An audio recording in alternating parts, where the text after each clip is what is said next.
De retour sur Sport and Chill, c'était X Ambassador avec le titre Renegade.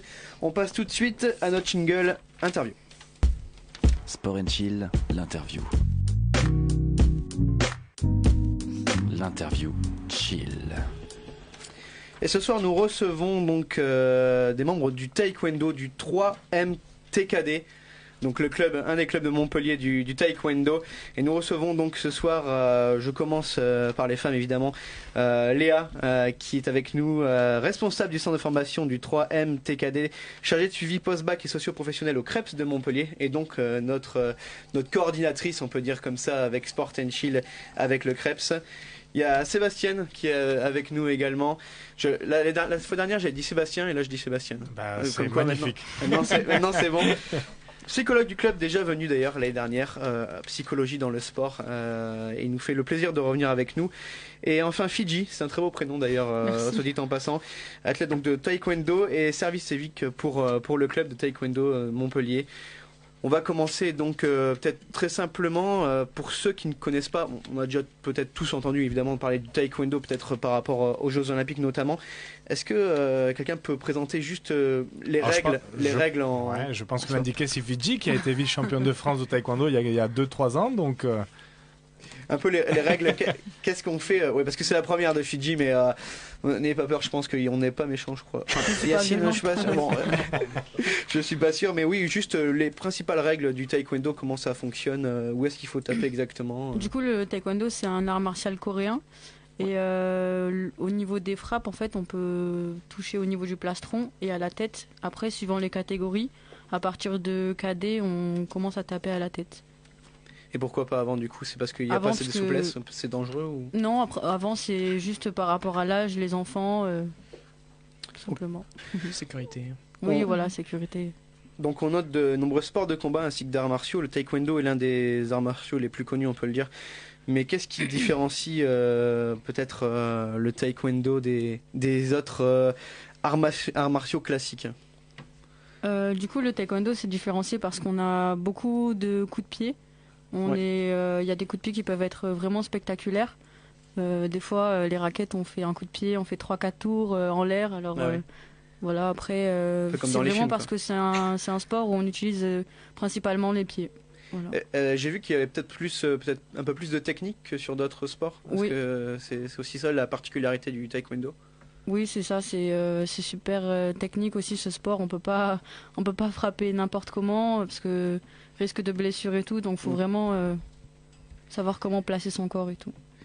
Et du coup moi, en tant que novice, art martial et sport de combat, est-ce qu'il y a une réelle différence entre les deux? Oui, il y en a une. Pas du tout.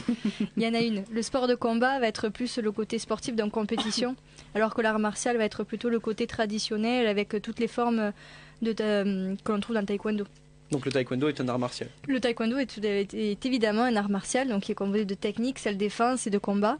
Et dans la partie, on va dire, sportive, on retrouve la partie qui est la plus médiatisée, donc le côté combat et le sport olympique que l'on connaît aujourd'hui.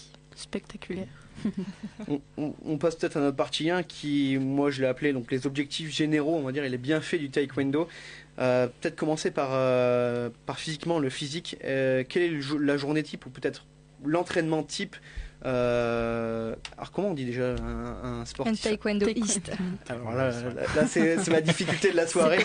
Un taekwondoïste. C'est ça. Quel est l'entraînement type De l'athlète. Du coup, si je peux décrire un entraînement type, on va commencer par un échauffement. Alors avant tout, on va faire le salut, comme on dit bonjour en général dans la vie. Bonjour au taekwondo. On va faire un petit échauffement. Après, soit on peut partir sur de la raquette, donc c'est une cible où on travaille vraiment la précision, la technique et voilà. Après, en général, on finit soit par du PAO. Le PAO, c'est une autre cible où on peut vraiment frapper, se défouler, on va dire.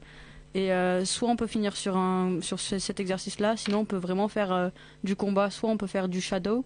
Shadow, c'est léger, en fait, on fait les actions, c'est un peu touche-touche. Du avec combat souple. Ouais, voilà, combat souple, on va dire. Sinon, après, on peut mettre l'armure, c'est-à-dire toutes les protections, les mitaines, les avant-bras, coquilles, casque, plastron. et on se tape dessus. Ça a l'air sympa dit comme ça du coup. Ouais. Est-ce qu'il y a des parties du corps qu'on travaille plus que d'autres au taekwondo ou c'est vraiment uniforme, on va dire? Alors déjà, il faut être souple. Il faut vraiment être souple pour le taekwondo. Donc ce sera pas pour moi. Sauf les personnes qui arrivent à compenser comme moi. Après, sinon, on travaille beaucoup les jambes. Ouais. Tout ce qui est bas du corps, on travaille énormément. Après aussi, au niveau du cardio, on est obligé d'avoir un minimum de cardio pour faire du taekwondo, parce que pour tenir 3 rounds de 2 minutes, c'est quand même assez important. Et non, après, c'est vraiment bas du corps, on travaille beaucoup, parce qu'on fait beaucoup de déplacements. Donc, Et c'est voilà. du coup sur le bas du corps qu'on a le plus de blessures au taekwondo. Est-ce que c'est fréquent d'ailleurs des blessures au taekwondo? Ça peut arriver rapidement, on peut se tordre une cheville, on peut faire un genou, enfin vraiment ça peut vraiment arriver rapidement. C'est pour ça qu'il faut vraiment avoir une bonne musculature au niveau des jambes. Il est très important le travail de la préparation physique. Il prend un rôle vraiment, il y a une dimension de la préparation physique qui est très importante dans ce sport. Peut-être plus Pour éviter justement les blessures, pour éviter... C'est toujours le plus difficile au début de saison, la préparation. Ah, il faut se remettre dedans aussi. Ouais. Ah oui. Et puis il y a Ça beaucoup pique. d'appui sur une jambe. Enfin, lorsqu'on C'est voit ça. des compétitions à la télévision, c'est assez impressionnant. En plus sur un nombre de minutes relativement important, d'arriver à tenir. Et je pense qu'il y a une importance Après, clé de la préparation physique. Après surtout en fait on part vraiment sur des actions brèves, mais où il faut se donner à la limite 300% quoi. On peut pas faire une action être à 50% parce que derrière on peut prendre un mauvais coup, on peut voilà, faut toujours être vigilant, faut toujours avoir la concentration et on veut marquer quoi, on veut gagner donc Est-ce qu'un des chroniqueurs a une question physique avant de passer plutôt à l'aspect mental ou psychologique? Oui. C'est une question physique, elle a déjà un peu répondu. Quand je vois la violence des chocs, oui.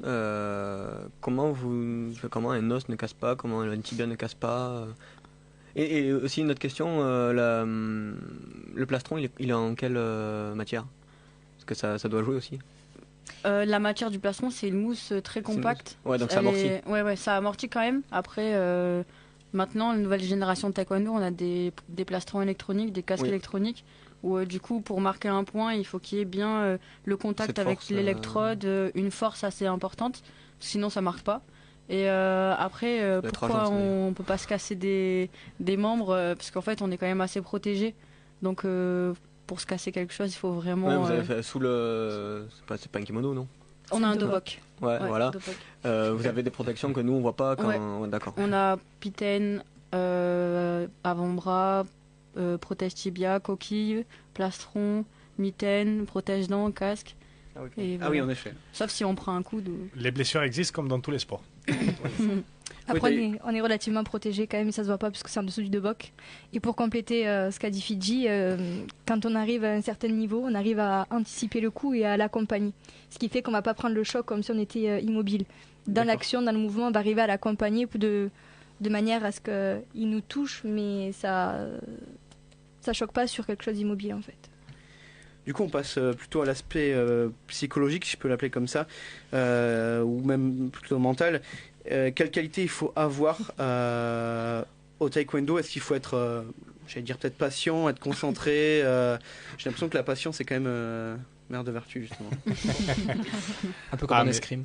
Mais je pense comme dans tous les sports, il faut être passionné. Hein. À chaque fois qu'on s'engage dans quelque chose, il faut qu'on se passionne pour ce que l'on fait, pour ce que l'on met en place.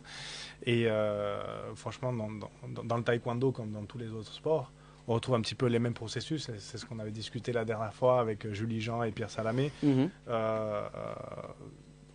Tous les sportifs sont à la recherche de la performance, de ce geste parfait, de cette maîtrise parfaite du corps, de ce savoir-faire du corps en mouvement.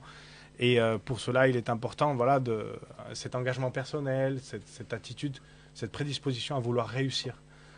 Moi, en tant que psychologue du sport, je fais toujours une petite aparté sur les rêves des athlètes, cette recherche du rêve, cette recherche du geste. Alors, il y a tout un travail derrière, bien évidemment, que l'on ne voit pas, que l'on ne peut pas observer. Travail dans l'ombre. Exactement, ouais, parce que les athlètes le font au sein des salles, au sein des salles d'entraînement, et aussi en séance avec le psychologue et avec les entraîneurs. On avait dit la dernière fois, le premier préparateur mental, c'est l'entraîneur. Que d'ailleurs, je salue le bon travail de nos entraîneurs au club, parce qu'ils préparent très bien nos athlètes et ils les accompagnent humainement. Et c'est quelque chose qui est très important, de garder ce bien-être au sein des salles d'entraînement. Je voulais peut-être parler par la suite des valeurs du taekwondo. Je voulais en parler maintenant, mais je sais que les valeurs du taekwondo sont importantes, notamment au club de Montpellier. Donc on en parlera tout à l'heure. On va peut-être passer à... Est-ce que la limite du taekwondo, alors ça c'est une question vraiment personnelle que je me suis posée, est-ce que vous ne soyez pas au final, un peu comme dans les sports de combat ou les arts martiaux, être confronté à un arbitre ou à des jurys, des fois il y a des décisions parfois très contestables qui arrivent souvent en boxe. Malheureusement, ça arrive Ouais, même au niveau du très taekwondo. Pour avoir un petit vécu par rapport à ça, c'est quand même assez frustrant. Parce que la décision à la fin, on dit on n'est pas sur la bonne marche du podium, mais malheureusement si. Mais après, voilà, il faut toujours avancer, il faut toujours garder ses objectifs. Et puis, on est dans un sport de combat où la patience, comme vous demandez tout à l'heure, c'est vraiment super important. Donc, avec la patience, on devrait arriver à faire de grandes choses. Vous savez, on est humain. Les juges, ils sont aussi humains, donc ils commettent des erreurs. Après, je pense que c'est à chaque sportif de faire de son expérience quelque chose d'autre. Ce vécu, par exemple, cette mauvaise expérience, c'est à chaque sportif de savoir qu'est-ce qu'il fait de cette expérience-là. Et c'est important pour la suite, pour justement se préparer pour les suivantes échéances sportives, pour les suivants combats, peu importe le sport, hein, que ce soit le taekwondo, aujourd'hui on en parle du taekwondo, mais que ce soit, on parle du foot, on parle du rugby, peu importe le sport, voilà, l'arbitrage, ça arrive, quoi. Donc, c'est à l'athlète de bien comprendre ce qu'il vit, de bien gérer. Voilà. Et justement, on parlait tout à l'heure de plastron électronique. Est-ce que ça a gommé quelques erreurs d'arbitrage? Ou alors, est-ce que ça a créé d'autres injustices par le fait que vous pensez avoir tapé assez fort et ça n'a pas enregistré? Alors, des fois, même si c'est électronique, on pourrait croire que du coup, ça gomme un peu l'aspect on n'a pas vu le point, l'arbitre n'a pas appuyé sur la manette ou quoi. Mais non, parce qu'il existe des bugs. Enfin, il y a des bugs, des fois, la pitène, elle n'est pas assez en contact, il n'y a pas assez la puissance ou quoi. Même si on fait un gros bruit, si c'est pas pile au bon moment, au bon endroit, ça marque pas. Et pareil au niveau de la tête et tout, enfin, c'est le côté peut-être négatif de l'électronique, quoi. Et on l'a pas précisé lorsqu'on évoquait les règles du taekwondo. Comment finalement, même si peut-être que c'est complexe, dans les grandes lignes sont comptabilisés les points. Parce que justement, à un moment, j'évoquais l'escrime, en parlant de l'escrime, où je sais que c'est un système de touche. Comment ça fonctionne? Alors que je pense par exemple à un système comme les prises au judo, où il y a des points vraiment plus ou moins importants, voire certains gestes qui arrêtent le combat. Voilà, par exemple comme le hippon au judo. Du coup, au niveau des points, en fait, quand on fait un coup de pied basique au niveau du plastron, on marque 2 points. Quand on fait un coup de pied retourné au niveau du plastron, on marque 3 points. Quand on fait un coup de pied basique, pareil, au niveau de la tête, on marque 3 points. Non, 4 points. 3 ou 4, je sais plus. Et quand on fait un coup de pied retourné au niveau de la tête, c'est le plus spectaculaire, c'est le plus difficile à placer, on marque 5 points. Okay. Voilà. Mais il y en a quand même. Mais après... Et du coup, le coup de poing plastron, ça vaut 1 point. Ouais.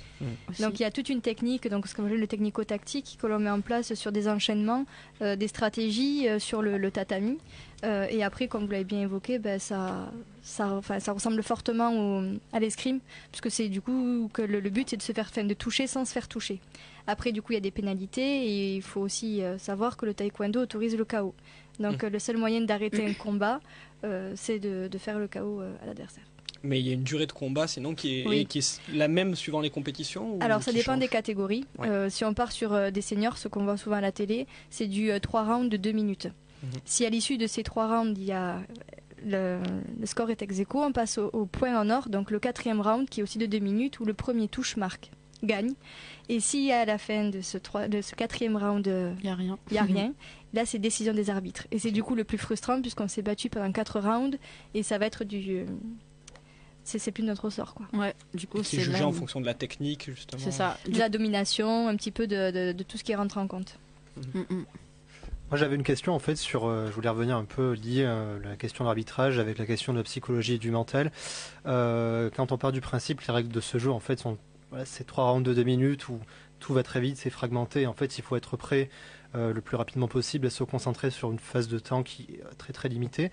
Est-ce que le fait de se dire, voilà, je vais essayer d'anticiper les éventuelles erreurs d'arbitrage et essayer de me focus sur ça en faisant un travail, essayer de faire en sorte de ne pas déraper, etc. Est-ce que ceci, ça aussi entre en compte dans la préparation mentale, de se dire, voilà, je sais que j'ai travaillé pendant des mois pour cette compétition-là, Oui. je m'attends éventuellement, on ne sait jamais, à ce qu'il y ait des erreurs d'arbitrage parce que l'erreur est humaine, et je fais en sorte de ne pas déraper le moment venu. Bien sûr, il y a tout un travail derrière, justement lié à l'expérience du sportif, au vécu sportif. Mais il y a aussi des techniques pour préparer justement ce genre de situation. Il y a nous, on travaille, on fait des séances de concentration. Ouais. On le travaille, ça se travaille, c'est quelque chose qui se travaille.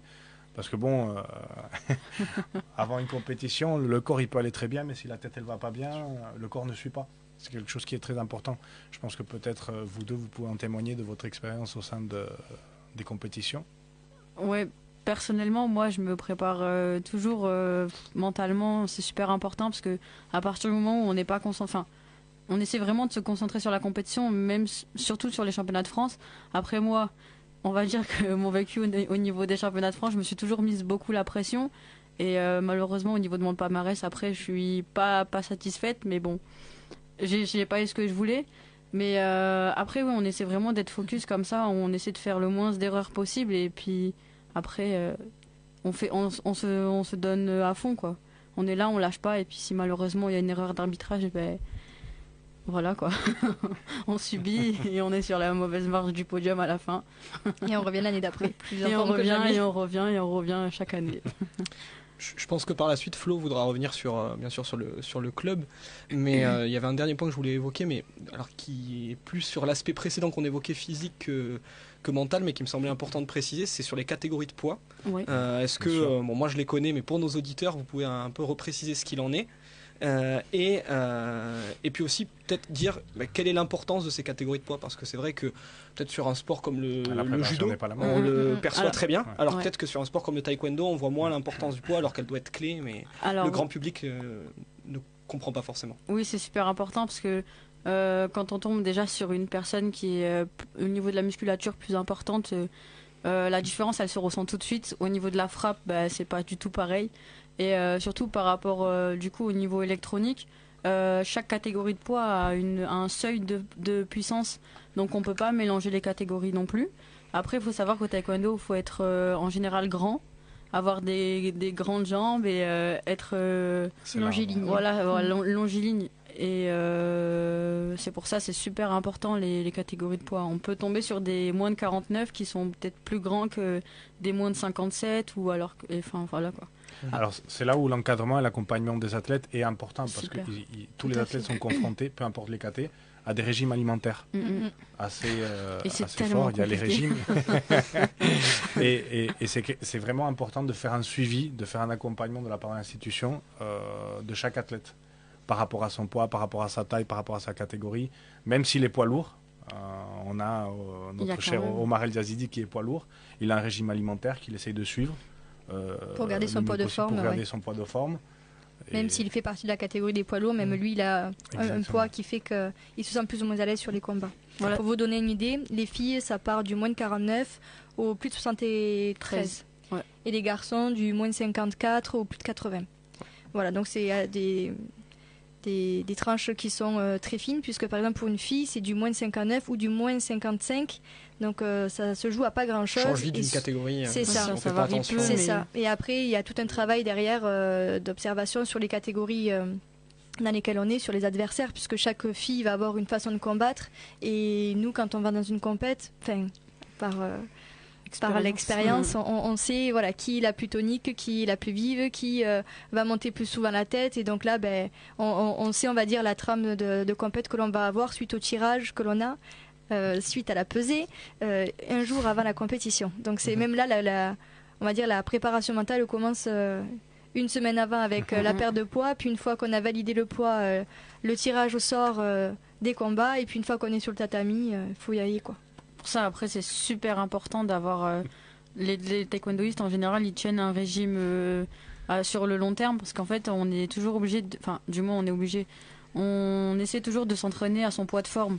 En fait, le poids de forme, c'est le poids qu'on aura en compétition. Et si on s'entraîne soit en sous-poids, soit en surpoids, c'est super compliqué parce qu'au niveau des déplacements, c'est pas pareil. Au niveau des actions, c'est pas pareil. Et c'est là où les blessures peuvent arriver rapidement. Parce qu'en général, la perte de poids, elle se fait très rapidement. Et du coup, la prise de poids se fait très rapidement aussi derrière. Et en fait, on fait un peu système du yo-yo et ça, c'est compliqué. On va passer à notre deuxième partie parce qu'on est aussi venu pour parler du club, hein, évidemment, du 3MTKD. Je vais avoir du mal à le prononcer en entier. Montpellier, Méditerranée, Métropole, Taekwondo. Et voilà. Voilà. C'est vrai que c'est le plus facile au final. Pourtant, on aurait pu parler de beaucoup de choses, hein, des Jeux Olympiques, évidemment, de l'équipe de France, mais on va parler du club. Est-ce qu'on peut parler présentation un petit peu du club brièvement, un peu sa création, où est-ce que vous entraînez, et peut-être parler après aussi de vos objectifs, notamment. Bien sûr. Alors aujourd'hui, le 3MTKD, c'est un club qui a été créé par Monsieur Karim Bellassem, qui est notre président aujourd'hui. C'est un club qui a été créé en 2000. On va fêter bientôt nos 20 ans. Aujourd'hui, c'est le plus grand club de France. On se retrouve, je pense que cette année, on va dépasser la barre des 800 licenciés. On fait tout pour, en tout cas. Ouais. On va y arriver. On a 8 salles d'entraînement sur Montpellier. On a aussi une politique de quartier, politique de la ville. On est dans tous les quartiers prioritaires. Alors notre siège, notre salle centrale, elle se trouve à Bagatelle, dans le quartier du Val-de-Croze. On a une salle à La Mosson, on a une salle dans les Hauts-de-Massanes, on a une salle à Saint-Martin, Malbosque. on a une salle à Malbosque, on a une salle au quartier Paul Valéry. Donc voilà, nous, notre politique, c'est vraiment d'amener ce sport au sein des quartiers. Les résultats ne le cachent pas. Tous nos champions sortent de ces quartiers politiques. Et on a aussi un engagement envers la société, envers cette jeunesse qui est en demande de sport, qui est en demande d'une activité sportive, qui est en demande de valeurs. Et franchement, on essaie de véhiculer le mieux possible toutes les valeurs que ce sport magnifique peut apporter aux jeunes. Justement, parlez-nous de ce projet d'insertion, ou peut-être de réinsertion pour certains, dans la société. Donc, est-ce qu'il y a des jeunes qui peuvent être peut-être, je ne sais pas, décrochés d'école ou des personnes décrochées du monde du travail, et est-ce que vous avez eu des résultats peut-être concrets sur Bien sûr, cette c'est justement pour cela que c'est créé le centre de formation avec Léa qui peut en témoigner. Aujourd'hui, on peut mener un suivi scolaire des athlètes. On essaie de les suivre non seulement au cours de leur suivi scolaire, mais on les suit après, post-bac, justement pour savoir quel est le métier, qu'est-ce qu'ils peuvent faire avec leur vie. Le taekwondo, c'est un sport de haut niveau. C'est un sport, les athlètes, ils se battent pour aller aux Jeux Olympiques tous les jours. Mais malheureusement, ça reste un sport de haut niveau et non pas un sport professionnel. Ce sont très peu d'athlètes qui peuvent vivre de ce sport.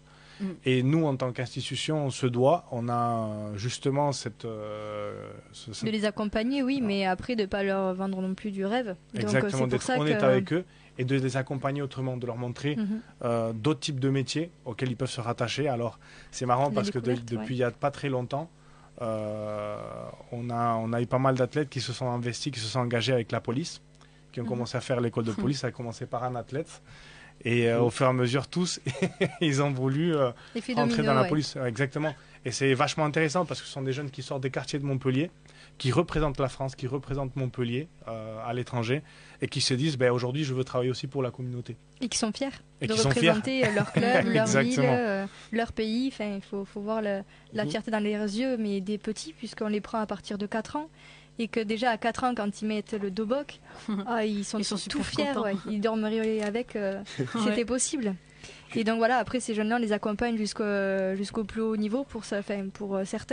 Là, on a un groupe de 12 athlètes au centre de formation qui sont issus de ces quartiers-là et qui pour autant, je suis hyper fière d'eux tous les jours, parce qu'ils mènent un double projet qui est pas facile et tout ça en autonomie à nos côtés. C'est beau. Justement, en parlant de la formation, est-ce que quand ils arrivent dans le club, est-ce que c'est vous qui allez les chercher ou est-ce que ça arrive déjà ou est-ce que c'est eux qui viennent directement par leur propre C'est des enfants de champions, donc c'est encore plus beau. Puisque c'est maintenant une génération qui vient toute seule. Au début, oui, on a fait des portes ouvertes au tout début du club pour faire connaître la discipline. Aujourd'hui, on n'en a plus besoin. C'est c'est déjà, enfin voilà, je pense que dans le quartier, vous parlez autant de foot que de taekwondo, tellement que c'est rentré, on va dire, dans l'esprit de Ça, de tous les c'est quelque chose à Montpelliérains. le faire. Parce qu'on l'a pas dit, mais on est quand même le plus grand club de France en termes de résultats Les et choses de vont fait. licenciés. Donc c'est avez vrai que raison. c'est une fierté pour nous et qu'on y tient, quoi. Oui, Guillaume, tu as une question. Oui, donc par rapport au nombre de licenciés, ça m'a impressionné, 800. Ouais. Je sais pas si en France c'est représentatif. Oui, c'est assez représentatif. Alors, il y a 2-3 clubs en France on est 2-3 clubs en France à Être assez avoir, grand, quoi. d'être exactement assez grand. Il y a le club de Strasbourg, il y a un club aussi à Paris. On s'entend très bien avec eux. On essaie de se tirer entre. C'est un bon travail en équipe parce qu'on travaille tous pour le taekwondo français. Entre clubs, on a on a de très très bonnes relations. Après, je pense que le succès de ce club, c'est justement l'identité. L'identité de Dragon's Team, Ouais, ça. le fait de vouloir représenter ce club, de vouloir représenter la ville. Ça part de M. Bellassène, qui est le grand maître de ce projet. Et franchement, c'est le grand succès. C'est Et- vraiment ce... Et deuxième petite question, est-ce que par exemple ça fait encore partie malheureusement d'un sport qui vit grâce aux Jeux Olympiques? Vous n'y serez plus en 2020, il me semble. Malheureux, bien sûr que Ah si. si, Et ah, on si. sera Alors, il n'y avait pas une histoire comme quoi Si, Non, on y sera. Si, Ouais. bien sûr que Il y a oui. C'est une l'entrée du histoire comme quoi, karaté. alors, C'est l'entrée du karaté voilà. qui a créé beaucoup de doutes parce qu'on a deux disciplines qui se ressemblent sur un certain point. Pour autant, on y sera jusqu'à Paris 2024, c'est Ouais, sûr. parfait, ça. Et donc j'imagine que les pics de licenciés, c'est après les performances de Pascal Gentil, Alors, de Dissepang, non? Non, oui et non. Alors nous, par exemple, internement au club, on a eu 3 athlètes aux Jeux de Rio qui nous ont représentés avec pleine fierté. C'était énorme, c'était un grand succès. On a eu même une athlète en demi-finale des Jeux de Rio. C'est quelque chose dont les jeunes parlent au sein des sections. Ils savent qu'il y a des champions au sein de leur club. Et c'est quelque chose d'hyper important de pouvoir se motiver et se visualiser C'est à ça. travers l'autre. C'est- Ouais, c'est ça aussi, c'est C'est- super important. En fait, les jeunes, en général, ils viennent, ils se disent ouais, moi, je veux porter le même logo que le grand champion à Rio, il avait sur sa tenue ou sur son survêtement, quoi. Donc c'est là, ça attire beaucoup les jeunes. Si On on est- parle d'actualité, là, on en a 3 jeunes qui partent au championnat d'Europe au moins de 21 ans. moins de 21 Donc ans. trois athlètes du club qui représentent la France dans chacun une catégorie différente. On peut les citer, on peut les On peut nommer. les citer, bien sûr. Bien Mehdi sûr. En effet. Germani, Jaber Messian et Théo Lucien. C'est pas n'importe quoi les euros. hein. En Sincèrement, effet. c'est une des compétitions que C'est ça. c'est chaque athlète aimerait passer par les championnats d'Europe. Et après, l'opportunité, il faut la saisir au bon moment, il faut toujours être constant, on va dire. Europe moins 21 ans, ils ont à peine entre 16 et 18 ans C'est pour ça. les plus grands. quoi. Mais ils sont pas surclassés parce qu'ils ont fait toutes les compétitions et ils ont gagné les catégories qu'il fallait gagner. Ouais. Alors moi je fais une petite parenthèse par rapport à Jaber Messian parce Oui. que cette année il était junior, il était champion de France espoir et en plus il était champion de France senior, donc c'est une performance C'est ça. Espoir, en fait, c'est magnifique, quoi. C'est les Espoir, moins de en fait, 21 ça ans, ouais. comprend les catégories de 16 à 21 ans. Donc on a beau avoir 16 ans, on peut tomber contre quelqu'un de 20 ans, de 21 ans qui a peut-être plus d'expérience, En plus de effet, ouais. taekwondo, mais bon, il faut faire la diff.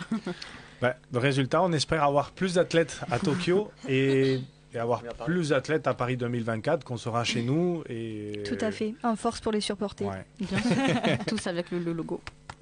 Justement, on parle des grandes compétitions. Comment on peut préparer un athlète qui vient peut-être de quartier ou même qui n'a pas l'habitude de se séparer de sa famille ou de son environnement à partir au JO ou dans les championnats Alors, d'Europe ou... C'est quelque chose qui se fait. Ce travail c'est petit, pas ouais. du jour au lendemain. Oui, bien sûr. C'est quelque chose qui se travaille. Alors, nous, on essaye de les amener petit à petit à sortir à l'étranger, à sortir dans des compétitions, par exemple à Paris, Lyon. Ils voyagent, ce sont des petits Andorre, ouais. En Espagne, et tout, Ouais, en en Italie. Espagne, par exemple, c'est tous ça. les ans, on a un partenariat avec la fédération de Murcia, avec le club de Torre Pacheco. On voyage tous les ans. Eux, ils montent, nous, on descend. Et on fait un énorme stage international de haut niveau. Et on D'une ramène semaine, tous ouais. les petits. Par exemple, cette année, on est allé avec les 2-3 meilleurs petits de chaque section. Et pour eux, c'est leur première expérience internationale. C'est là où cette expérience se crée.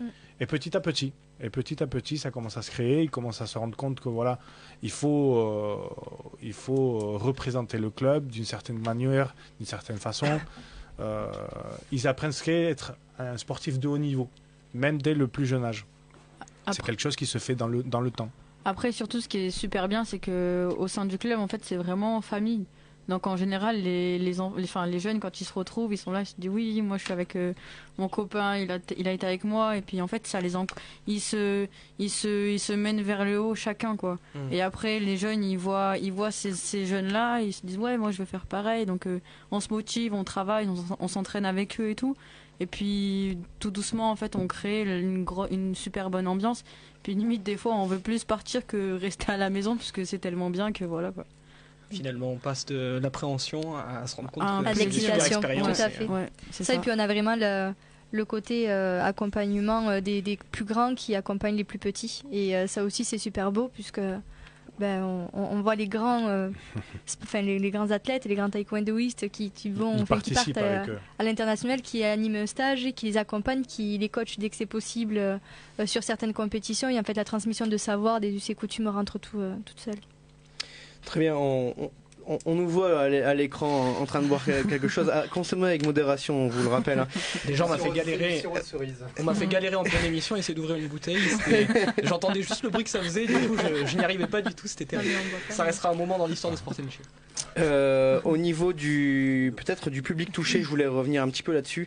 Est-ce qu'il y a une mixité sociale premièrement et aussi une mixité de genre, donc hommes-femmes? Quel est à peu près le pourcentage? Oui, il y a des filles. Ouais, il y a des filles, oui. Voilà, Il y a beaucoup de filles. Alors vous les voyez, moi je suis en plus. minorité aujourd'hui.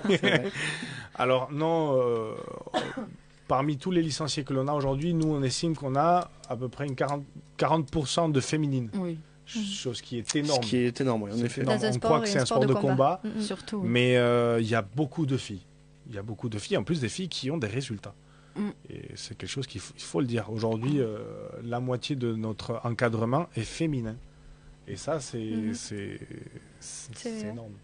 Oui, ce qui est pas habituel chez certains sports de combat. Est-ce que c'est un peu justement de la provocation que tu es en train de dire qu'on est encore les number one? Non, mais ça, c'est à justement, noter sinon. Hein. c'est justement le principe d'un néo-journaliste, c'est un peu de provoquer sur ça. Est-ce que les sports de combat sont justement, le taekwondo, c'est l'un des sports de combat les plus féminisés par rapport à d'autres, ou c'est juste une particularité du club? En fait, je pense que filles comme garçons, on arrive à trouver son juste milieu. On va dire que au niveau du combat, les féminines, elles vont être plus au niveau travail souplesse, travail technique, travail dans le beau geste, alors que les garçons, ça va être vraiment la bagarre. Et ça va être celui qui aura le plus de mental tiendra, celui qui fera les coups de pied les plus spectaculaires tiendra quoi. Après voilà, c'est un sport de combat où justement on peut trouver un peu ce à quoi on peut s'adapter, quoi. Filles ou garçons, en fait, c'est la même pour un entraînement. Voilà. On fait pas de différence. Il y a des filles qui tapent avec des garçons, des garçons qui tapent avec des filles. Et au contraire, cette complémentarité-là qui fait que l'opposition devient facile à la fin, ça. ouais. On va peut-être terminer sur les projets d'avenir pour le club et peut-être aussi les compétitions à court et long terme du taekwondo. Déjà les championnats d'Europe en Serbie. On le rappelle avec 8 au 11 novembre. Il y a de Serbie, il y a les championnats d'Europe moins 21 ans en Pologne. Partir à Turin le aussi. groupe cadet, il part à Turin. En Italie.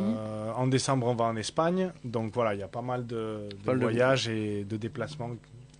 Un beau calendrier, En même temps, oui. en parallèle, on maintient toutes nos actions sociales. Tout à fait. Ouais. On n'a pas vraiment parlé, mais on en parle vraiment. Ici, je vous amène aujourd'hui l'affiche de Cité Sport Tour. C'est qui a eu lieu, oui, ce week-end. Ce week-end, exactement. C'était la fête du sport. On a été missionné par le CNDS et par le ministère des Sports. Ici à Montpellier, c'était un énorme succès. Plus de 800 enfants sur Montpellier ont assisté à nos activités. Vendredi au quartier Val-de-Croze, samedi à Saint-Martin et dimanche dans les Hauts-de-Massagne au Palais des Sports Pierre de Coubertin. Et bon, moi je tiens à faire un remerciement public avec toutes les associations qui nous ont accompagnés. Ouais. Parce que sans eux, on n'aurait pas... C'était un engagement envers les jeunes, quoi. Et dès qu'on les a appelés, ils ont répondu présent. Que ce soit le MMF pour nommer, le foot volley, le MMA, il y a eu le full contact. Enfin, je peux pas toutes les nommer parce que vraiment, il y a eu le pentathlon. Je fais une énorme parenthèse pour le MUC de Montpellier, avec qui on a fait un très très beau partenariat sur cet événement. Et franchement, on voit que Montpellier, c'est la capitale du sport. Ce n'est pas pour rien qu'on nous nomme la Montpellier la capitale du sport. Malgré tout, tous les sports, on est liés. Donc voilà, moi je tenais à faire un remerciement public envers ces associations qui se sont déplacées et qui se sont mobilisées pour ce week-end. C'est pas pour rien qu'on dit ici c'est Montpellier, non? C'est vrai, en effet. Peut-être un basket Monson aussi, je tenais à les nommer. Un petit dernier point sur... alors je ne sais pas si la situation a évolué sur Omar El Yazidi.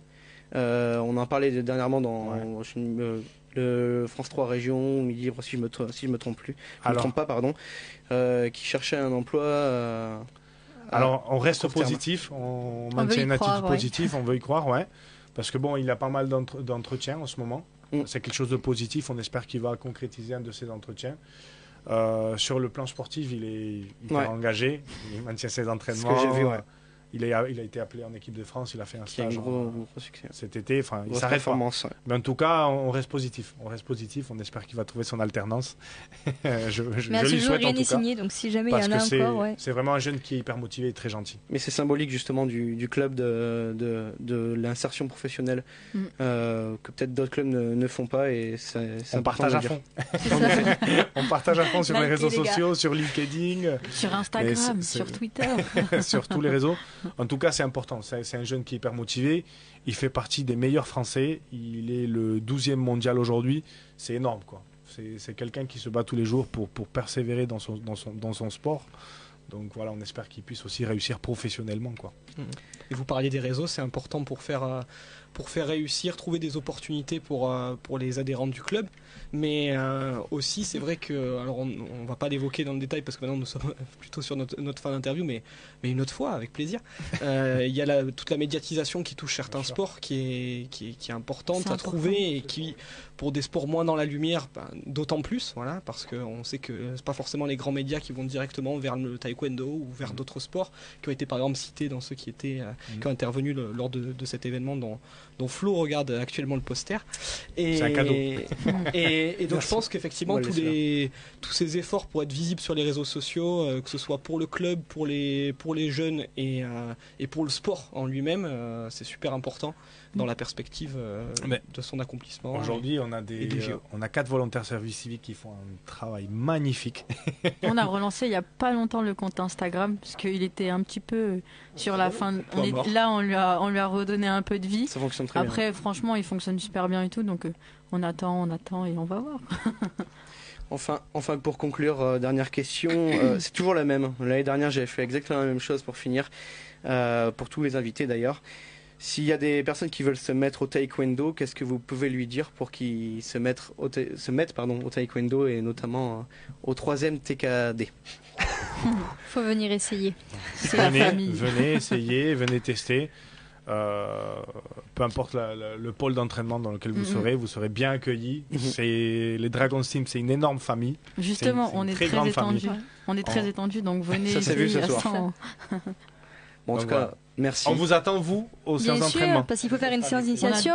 Et oui, vous avez 2 essais, donc profitez-en. On a parlé des manques de souplesse, donc... Je crois qu'il est temps d'arrêter le débat.